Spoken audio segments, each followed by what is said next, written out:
మీకు ఈరోజు కొన్ని పాయింట్స్ చెప్తాను. ఒక 5 పాయింట్లు పెట్టుకోండి.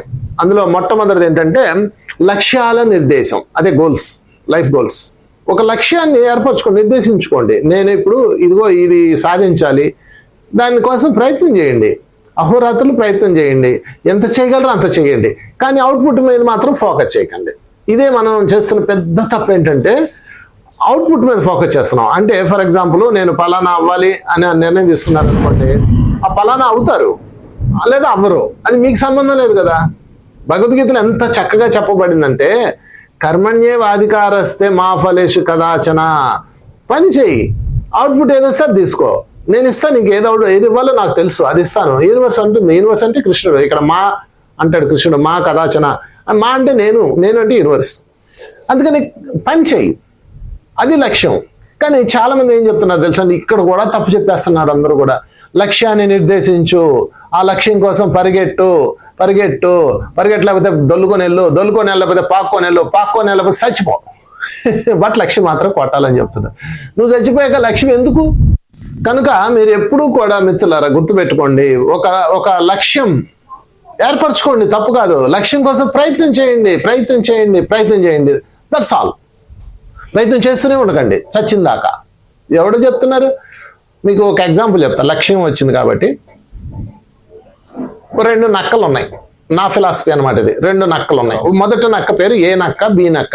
ఏ నక్కకి ఏం చెప్పారంటే దానికి బాగా ట్రైనింగ్ ఇచ్చారు. నువ్వు లక్ష్యం కోసం ప్రయత్నం చేయాలి, లక్ష్యం కోసం పోరాడాలి, లక్ష్యం తప్ప నీ లైఫ్లో ఏమీ లేదు, అది తప్ప ఇంకేం లేదు, సస్తే చచ్చిపో అని ట్రైనింగ్ ఇవ్వబడింది. పర్సనాలిటీ డెవలప్మెంట్ క్లాసులకి బాగా వెళ్ళింది అనమాట అది ఆ నక్క. సో మొత్తం మీద దానికి ఆ లక్ష్యం బొరకెక్కించారు. ఎక్కించి ఏం చేశారు, ఫైనల్గా ఆ నక్క ఒకరోజు బి నక్కను తోడు తీసుకొని ద్రాక్ష పళ్ళు తోటకెళ్ళింది. బి నక్క ఎవరు స్టూడెంటు? అది స్పిరిచువల్ స్టూడెంట్ అనమాట. ఏ నక్క భౌతిక స్టూడెంటు, బి నక్క స్పిరిచువల్ స్టూడెంటు. అంటే ధ్యానం చేస్తుంది, చక్కగా మంచిగా ఏంటది, నా స్టూడెంట్ అనమాట. సో మొత్తం మీద ఈ 2 ద్రాక్ష తోటకి వెళ్ళినాయి. మొట్టమొదటిగా ఏ నక్క అంది, నేను ఇక్కడ కాపలా ఉంటాను, నువ్వు లోపలికి వెళ్ళి ద్రాక్ష పళ్ళు పట్టుకొని రా, నువ్వు వచ్చాక నేను వెళ్ళి తెస్తాను అంతే. మొట్టమొదటిగా ఏ నక్కే కాపలా ఉంది, బి నక్క లోపలికి వెళ్ళింది. బి నక్క అంటే నా స్టూడెంట్ అనమాట. అది 3 సార్లు పైకి ఎగిరింది. 1వసారి, 2వసారి, 3వసారి, 3 సార్లు ట్రై చేసింది, దానికి అందలేదు. ద్రాక్ష పళ్ళ తోట ఎత్తుగా ఉంది, అందలేదు. అప్పుడు బి నక్క ఏం చేసింది, బయటకు వచ్చి ఏ నక్కతో చెప్పింది, నేను వెళ్తున్నాను అంది. తిన్నావా అంది. అవి పుల్లగా ఉంటే వద్దా, ఆ ద్రాక్ష పళ్ళు పుల్లగా ఉంటే నాకు వద్దంది. నువ్వు తినలేదు, అసలు తినకుండానే పుల్లగా ఉంటే నేను ఎలా చెప్తున్నావు అందే. బాబు నేను నా ధర్మం ప్రకారం, నా పురుష ధర్మం ప్రకారం ప్రయత్నం చేశాను, 3 సార్లు ప్రయత్నం చేశాను, నాకు అందలేదు. అవి అందలేదు కాబట్టి నేను దాన్ని పుల్లగా ఉన్నాయి అని చెప్పేస్తున్నాను, దట్స్ ఆల్ అంది. అందని ద్రాక్ష పళ్ళు పుల్లనా? చిన్నప్పుడు నాకు 5వ తరగతిలో 4వ తరగతిలో కథ ఇది. అందని ద్రాక్ష పళ్ళు పుల్లనా అని నాకు ఇంటికి వెళ్ళిపోయింది. ఓకే, ఇప్పుడు ఏ నక్కకి ట్రైన్డ్ కదా, ఇది ఆల్రెడీ ట్రైన్డ్. ఏ నక్క మైండ్లో ఏముంది, ట్రై తప్ప ఇంకోటి లేదు. ఆల్ఖైదా బ్యాచ్ అనమాట అది. సరే మొత్తం మీద మొదట నక్క ఏ నక్క ఏం చేసింది, ఇది చేతకాంది, లైఫ్ను గోల్ని సాధించాలి అని చెప్పేసి అదేం చేసింది, ఏ నక్క లోపలికి వెళ్ళి ఎగిరింది 1, 2, 3, 10, 50, 100 ఎగురుతూనే ఉంది తెల్లార్లు. అలాగే 3 రోజుల పాటు అక్కడే ఉంది, ఎగురుతానే ఉంది. మొత్తం మీద 4వ రోజుకి ఎగిరింది. ద్రాక్ష పళ్ళు బరువుకి కింద దిగినాయి. ఇది కూడా ఎగరడంలో నైపుణ్యం వచ్చింది. మొత్తం మీద ద్రాక్ష పళ్ళు అందినాయి. ఆ ద్రాక్ష పళ్ళు పట్టుకొని తన నక్కకి ఒక బొరియా ఉంటుంది కదా, అంటే దాని హౌస్కి వచ్చింది. దాని హౌస్కి వస్తే అక్కడ భార్య నక్క, పిల్లల నక్కలు ఉండాలి కదా. మొదటి నక్క బి నక్క అందలేదు, వెళ్ళిపోయింది. తన భార్య దగ్గరికి వెళ్ళిపోయింది, భార్యని పిల్లల్ని తీసుకొని మరొక తోటకి వెళ్ళింది, అక్కడ తినేసింది, వెళ్ళిపోయింది. దాని లైఫ్ ఓకే. బి నక్క. ఏ నక్క ఏం చేసింది, పర్సనాలిటీ కోర్సులు చేసి ఈ బుర్రంతా ఖరాబ్ చేసుకున్న నక్క ఏం చేసిందంటే 3 రోజులు 4 రోజులుగా కష్టపడింది కదా, మొత్తం మీద దొరికినాయి. దాని జీవితం ఒకటే కదా, క్యాచ్ చేసింది అంటే లైఫ్ను సాధించింది, గోల్ సాధించింది. మొత్తం మీద ఫైనల్గా అది ఏం జరిగిందంటే ఇంటికి వచ్చేటప్పటికి తన భార్య నక్క దాన్ని ఎవడో చంపేసి ఉంటాడు అని చెప్పేసి దాని పిల్లల్ని తీసుకొని అది వెళ్ళిపోయింది. అంటే అక్కడ ఏమైంది, గోల్ సాధించింది, జీవితం కోల్పోయింది ఏ నక్క. బి నక్క ఏం చేసింది, గోల్ వదిలేసింది, ప్రయత్నం చేసిందా లేదా, చేసింది, దొరకలేదు, విడిచిపెట్టి ఇంకో ట్రై చేసుకుంది, చక్కగా వెళ్ళిపోయి హ్యాపీగా మరొక లైఫ్, మరొక ప్రయత్నం చేసింది, మరొక చోట పొందింది, వెళ్ళిపోయింది. అంటే మనం పిల్లలకి ఏం చెప్తున్నాం ఈరోజు? యూత్ ఏం నేర్చుకుంటున్నారంటే నువ్వు చచ్చేని సరే సాధించని చెప్తున్నారు. చచ్చిన తర్వాత సాధించింది ఏం చేయాలా? ఇంట్లో షీట్లా పెట్టాలా? చెప్పండి. మిత్రులారు గుర్తుపెట్టుకోండి, ఫస్ట్ జీవితం, తర్వాతే గోల్. నువ్వు జీవించుంటేనే కదా గోల్. నువ్వు ప్రయత్నం చేయి, పురుష ప్రయత్నం చేయాలి. మళ్ళీ దొరకకుండా ఏదో పోయింది అన్నట్టు ఉండకూడదు. అందుకని పురుష ప్రయత్నం చేయాలి. ఏంటది? 3 సార్లు ప్రయత్నం చేయి, అటెంప్ట్ చేయి. ఆ ఎగ్జామ్కి 1వ సారి, 2వ సారి, 3వ సారి ఎంత చేసినా అవ్వట్లేదు, అవతల పారే. అదే ఉందా? ఆ కోర్సే ఉందా? ఆ సబ్జెక్టే ఉందా ప్రపంచంలో? చెప్పండి. ఎంబీబీఎస్ కోసం ఎంతో కాలం నుంచి ప్రయత్నం చేస్తున్నావు. ఒక అమ్మాయి చచ్చిపోతా, నేను అది అవ్వకపోతే ఎందుకు చావాలి? అది కాదు ఇంకోటి చెయ్యి. డెంటిస్ట్కి వెళ్ళు, లేదా బోల్డ్ ఉన్నాయి, బోల్డ్ మార్గాలు ఉన్నాయి. నీకు ప్రకృతి దేనిలో సహకరిస్తుంది, నేచర్ నీ డిజైన్ దేనికి ఉందో అది వస్తుంది. కానీ లేనిది ఎట్లా వస్తుంది? లేనిది కూడా వస్తుంది, విపరీతంగా కష్టపడితే వస్తుంది. కానీ జీవితం హ్యాపీగా ఉండదు. అందుకని మిత్రులారా, my dear youth and youngsters, ఈ 2 నక్కల కథ ఆధారంగా నేర్చుకోండి. ప్రయత్నం అయితే చెయ్యండి. అది సఫలీకృతం కాలేదు, అవతల పారేయండి. ఇంకోటి ఉంది, బోల్డ్ రంగాలు ఉన్నాయి. ఈ లోకంలో జీవించడమే ముఖ్యమైనది, సెటిల్ అవ్వడం ముఖ్యమైనది కాదు మిత్రులారా. జీవించడమే అన్నిటికన్నా గొప్పదైన సెటిల్మెంట్. కనుక ఈ రోజు నుంచి ఒక లక్ష్యం పెట్టుకోండి. మీరు ఏ లక్ష్యం పెట్టుకుంటారో అది పెట్టుకోండి. ఆ లక్ష్యం ఎలా ఉండాలంటే ప్రయత్నం చేసే విధంగా ఉండాలి, ప్రకృతి సహకరించే విధంగా ఉండాలి, మీకు ఆలోకగా వచ్చే విధంగా ఉండాలి. వస్తుంది, ముందుకు వెళ్ళండి. అది రాలేదు, దాన్ని విడిచిపెట్టేయండి. ఇంకో మార్గం ఉంది, నీ టాలెంట్ ఇంకో చోట ఓపెన్ చేయి. ఇంకో మార్గం ఉంది, స్టడీ చేయి. ఆ విధంగా ముందుకెళ్ళాలి. ఇది లక్ష్యం. ఓకే, ఇక 2వ పాయింట్ చెప్తాను. 2వ పాయింట్ ఏంటంటే ఆత్మవిశ్వాసం. మొదటిది లక్ష్య నిర్దేశం, 2వది ఆత్మవిశ్వాసం. అస్సలు ఎప్పుడు మీరు కోల్పోకూడదు 2వది ఆత్మవిశ్వాసం.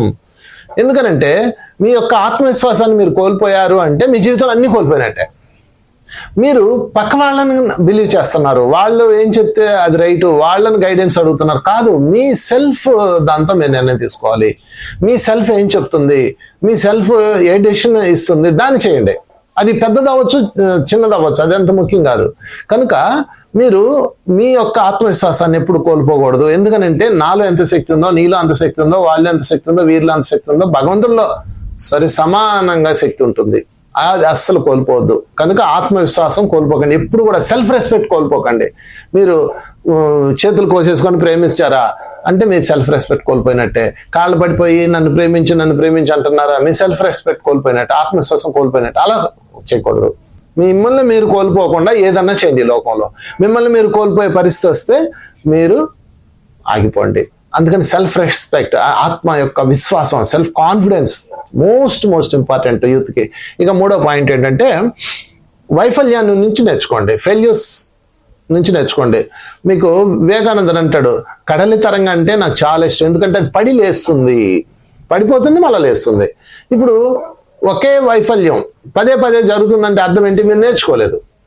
ఒక సబ్జెక్టు 10 దాకా ఫెయిల్ అవుతున్నారు మీరు అంటే అర్థం ఏంటి? మీరు దాన్ని పూర్తిగా నేర్చుకోలేదు. మళ్ళీ నేర్చుకోవాలి అనమాట.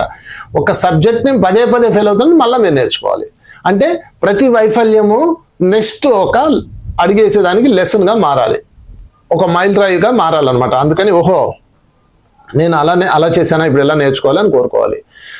అందుకే మహాతర్ బాబాజీ ఏమంటాడంటే ఈ విషయంలో, దిగజారిన ప్రతిసారి ఉన్నత పర్వత శ్రేణులు ఎగబాగుతున్నట్లు భావించండి అంటాడు. అంటే మీరు ఎప్పుడన్నా పడిపోయారు అనుకోండి, అది పడిపోవటం కాదు, ఉన్నత శిఖరం ఎక్కుతున్నట్లుగా భావించండి అంటాడు.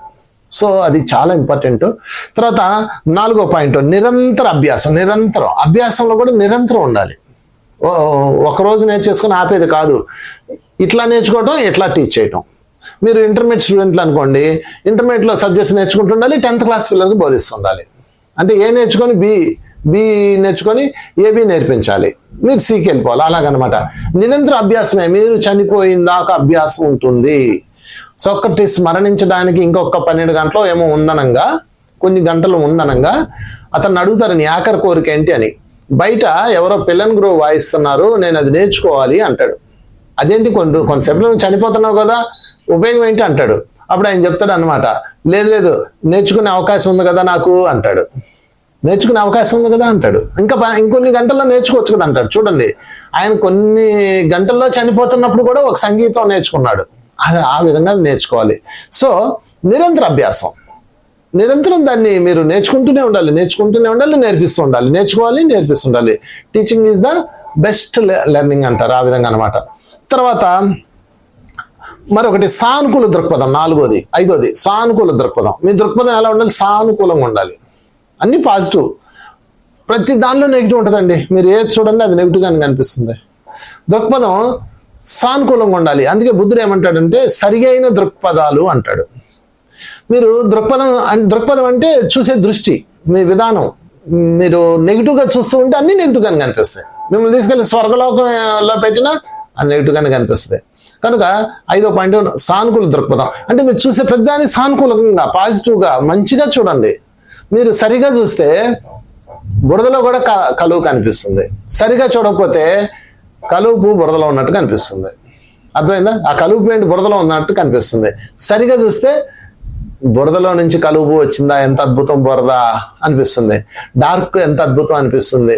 సో వర్షం ఎంత అద్భుతం అనిపిస్తుంది. ఎండ ఎంత అద్భుతం అనిపిస్తుంది. ఇప్పుడు ఎండ వాయించేస్తుంది, ఎన్నో డిగ్రీలకు వచ్చింది, అందరూ అల్లాడిపోతున్నారు. నేనేమంటానంటే సానుకూలంగా చూడబ్బా, దాన్ని ఎంతో అద్భుతంగా ఉంది కదా ఈ వేడి. ఆ వేడి ఉండడం వల్ల ప్రకృతి మారుతుంది, ప్రకృతి అలైన్మెంట్ చేసుకుంటుంది. దాన్ని ఎంజాయ్ చేయి, దాన్ని నెగిటివ్గా తీసుకోకు. రక్షణ కవచాలు పెట్టుకో, కొంచెం శరీరానికి చల్లదనం కావాలి, ఏం కావాలో అది తీసుకో. ఫస్ట్ నీ దృక్పథం మొత్తం సానుకూలంగా ఉండాలి. బీ పాజిటివ్, ప్రతి దానిలోనూ పాజిటివ్ ఎతకాలి. అందుకే నేను సద్గురుస్ మూమెంట్ అని ఒక ఛానల్ ఉంది యూట్యూబ్లో. అందులో మహాభారతంలో మహనీయులు అని ఒక ఎపిసోడ్ చేశాను. ఇదే ఎపిసోడ్స్ మన పిఎంసీలో కూడా చేశాను, పిఎంసీ ఛానల్లో కూడా ఉంటాయి చూడండి. అందులో పూర్తిగా ఏం చేశానంటే నెగిటివ్ క్యారెక్టర్స్, అంటే చరిత్రలో ఉన్న నెగిటివ్ క్యారెక్టర్స్, దుర్యోధనుడు, శకుని, ధృతరాష్ట్రుడు, గాంధారి, ఇలాగ ఎవరినైతే మనం నెగిటివ్గా చెప్పుకున్నాం, విలన్స్గా చెప్పుకున్నామో వాళ్ళందరినీ నేను వాళ్ళలో ఉన్న గొప్ప క్వాలిటీస్ తీసి బయటకు చెప్పాను. ఎవరు అడిగారు నన్ను, అసలు మీకు ఎలా దొరుకుతాయండి అంటే, నేను సానుకూలంగా చూస్తాను. మీరు విలన్గా చూస్తున్నారు వాళ్ళని. ఇప్పుడు వాడెవడో అలాంటి పని చేశాడు, ఓకే, వాడు చేసిందని కూడా అనిపిస్తాడు కదా, నువ్వెందుకు డిసైడ్ చేస్తున్నావు అంటే మన మైండ్లో ఎవడో చెప్పింది రాసేసుకున్నాం. ఇప్పుడు నేను చెడ్డవాడిని అని మీకు ఎవరో చెప్పారు, ఇక మీ దృక్పథం మొత్తం చెడ్డవాడిగానే ఉండిపోతుంది. నేను ఎంత మంచిగా ఉన్నా మీ దృష్టి అలాగే ఉంటుంది. చూసారా? అంటే మీరు వాళ్ళ కళ్ళతో చూస్తున్నారు, వాళ్ళ చెవులతో వింటున్నారు. కనుక ఎప్పుడు కూడా మీ మైండ్లో ఏది ఉందో అదే వినండి. మీకు ఏమనిపిస్తుందో అది, మీకు ఎలా అనిపిస్తుందో అలాగా. అది సానుకూల దృక్పథం రావాలంటే ఇది ఒక్కటి కనుక మీరు బాగా ప్రాక్టీస్ చేయాలి. ఎందుకంటే ఇప్పుడు మనం నెగిటివ్ ప్రపంచంలో ఉన్నాం, భయంకరమైన నెగిటివ్ ప్రపంచం. ఎట్లా ఉందో తెలుసా బయట ప్రపంచం? అందులో ఈ సోషల్ మీడియా బాగా అందుబాటులోకి వచ్చాక ప్రతి వాడు ఒకటి తయారు చేసి వదిలేస్తాడు. ఇది చూసారా, అది చూసారా, అది విన్నారా, ఇది కన్నారా, ఆడట్ట, ఈడెట్ట, ఇదట్ట, అదట్ట, గబ్బుగా ఉంది. అంత దారుణంగా ఉందన్నమాట. అది ఎందుకనంటే సానుకూల దృక్పథం లేదు ఎవరికి. మీరు పాజిటివ్గా చూడండి, ప్రతిదీ పాజిటివ్గా చూడండి. విషంలో కూడా అమృతం ఉంటుంది. పాము యొక్క విషము నుంచే మనం యాంటీవెనం తయారు చేస్తారు, తెలుసు కదా మీకు. పాము యొక్క విషం పాము కాటేస్తే చనిపోతారు కదా, మరి ఆ విషం నుంచి యాంటీవెనమ్స్ అన్ని వచ్చేసినాయి. అలాగే ఎన్నో ఎన్నో ఎన్నో నేర్చుకోవాలి. కనుక 5 పాయింట్లు సానుకూల దృక్పథం. కనుక మీరందరూ కూడాను ప్రతిరోజు ఈ పాయింట్స్ ప్రాక్టీస్ చేయాలి. అందులో మళ్ళీ ఒకసారి చెప్తాను చూడండి. జీవితంలో ఒక లక్ష్యం పెట్టుకోండి. ఆ లక్ష్యం ఎలా ఉండాలి అంటే అది మిమ్మల్ని ఉన్నతంగా తీర్చే విధంగా ఉండాలి, బట్ జీవితానికి అడ్డొచ్చే విధంగా ఉండకూడదు. రెండోది ఆత్మవిశ్వాసం, సెల్ఫ్ కాన్ఫిడెన్స్ కోల్పోవద్దు. మీ యొక్క విశ్వాసాన్ని, నేను స్ట్రాంగ్ అన్నదాన్ని కోల్పోవద్దు. ఎందుకంటే మీతో చివరి దాకా వచ్చేది ఇదే, ఇంకెవ్వరూ రారు మీతో. ఇక తర్వాత మూడోది వైఫల్యం నుంచి, ఫెయిల్యూర్స్ నుంచి సక్సెస్ ఎలాగా. ప్రతి ఫెయిల్యూర్ నుంచి అవునా అది ఫెయిల్ అయిందంటే కారణం ఏంటి?